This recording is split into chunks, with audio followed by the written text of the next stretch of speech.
सभी के हृदय में बसने वाले परमात्मा को मेरा नमस्कार है।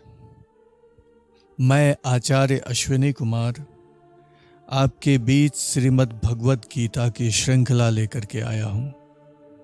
आज तक आपने श्रीमद् भगवत गीता को कई दृष्टिकोण से पढ़ा होगा, कई विद्वानों से सुना भी होगा। उनके अपने अपने दृष्टिकोण हैं।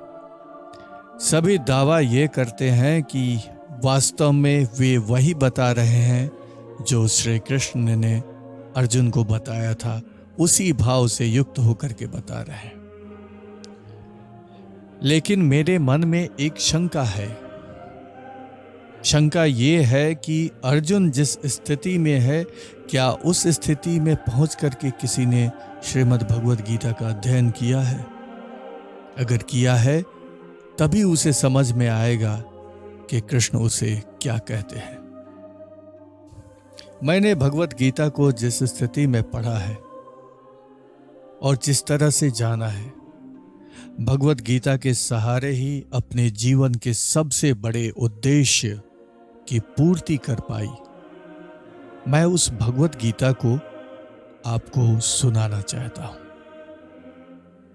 कैसे एक 700 श्लोकों की किताब आपके पूरे जिंदगी को प्रॉपर तरीके से मैनेज कर सकती है।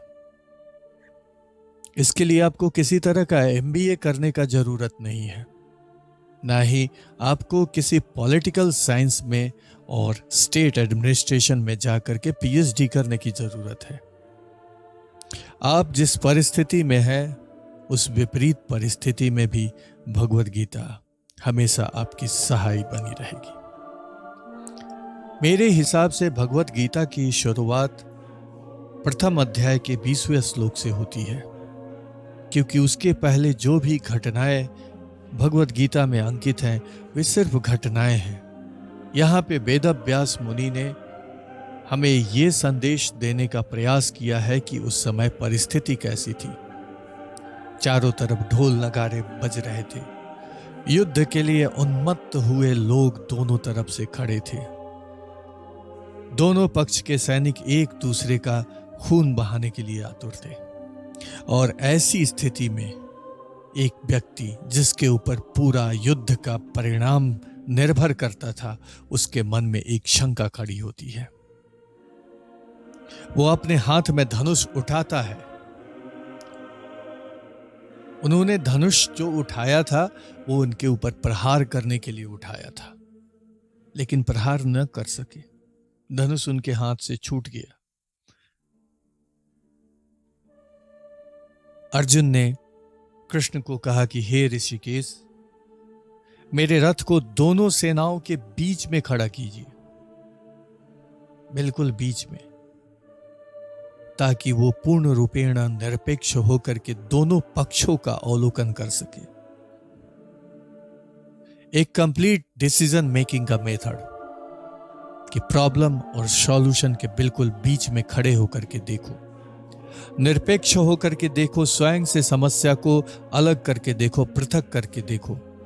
तब तुम्हें समस्या का, जो भी समस्या है, उसका वास्तविक स्वरूप दिखाई देगा। लेकिन जो ही तुम समस्या के केंद्र में पहुंच जाते हो और समस्या चारों ओर तुम्हारी परिक्रमा कर रही होती है, वहां पे समस्या को तुम पूर्ण रूपेण समझ सकते हो। लेकिन ज्यों ही तुम समस्या को केंद्र में रख करके परिधि बना करके घूमने लगते हो, तो बस घूमते रहो। विचार क्या है? विचार का काम ही है घूमना, घुमाना, आना, तुम्हें उलझाना। यूं ही मन में विचार उठते हैं। लेकिन अर्जुन ने एक कुशल रणनीतिकार का यहाँ पे अपना जो परिचय है वो दिया। श्री कृष्ण को बोला कि हे अच्युत, मेरे रथ को बिल्कुल युद्ध भूमि में दोनों सैनिकों के बीच में ले जाकर के खड़ा करें, ताकि मैं देख सकूं युद्ध की आकांक्षा लिए इन दोनों पक्ष के योद्धाओं को, कि कौन किसके साथ लड़ने वाला है, किसका पलड़ा भारी पड़ने वाला है, कौन शक्तिशाली है, कौन कमजोर है, कहां कहां पे नुकसान हो सकता है, वहां पे लेकर के चले आप। मैं ये देखना चाहता हूं। अर्जुन अभी भी युद्ध से पीछे नहीं हटा है। अर्जुन एक कुशल रणनीतिकार, एक कुशल सेनापति का काम कर रहा है।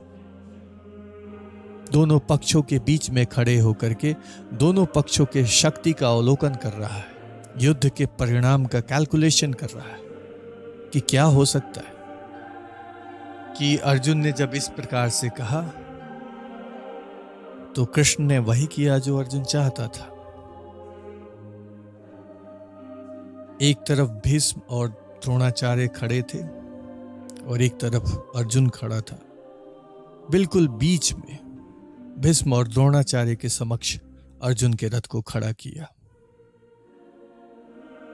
और कहा कि हे पार्थ, युद्ध के लिए जुटे हुए इन कौरवों को देखो। कृष्ण के इशारे को समझे। कृष्ण ने नहीं कहा कि तुम अपने पक्ष को देखो, कृष्ण ने कहा कि कौरवों को देखो। इसके पीछे कारण है कि कृष्ण कभी शांति दूत बनकर के पांडवों की तरफ से गए थे कौरवों के पास। उन्होंने सिर्फ 5 गांव मांगा था, फिर भी नहीं दिया। तो यहां पे जो लड़ाई होने जा रही है वो सिर्फ 5 गांव की लड़ाई है। 5 गांव के लिए लड़ाई होने जा रही है। और इस तरह के कुंठाग्रस्त युद्ध को करने के लिए जो व्यक्ति ललायित है उसे युद्धांध ही कहेंगे।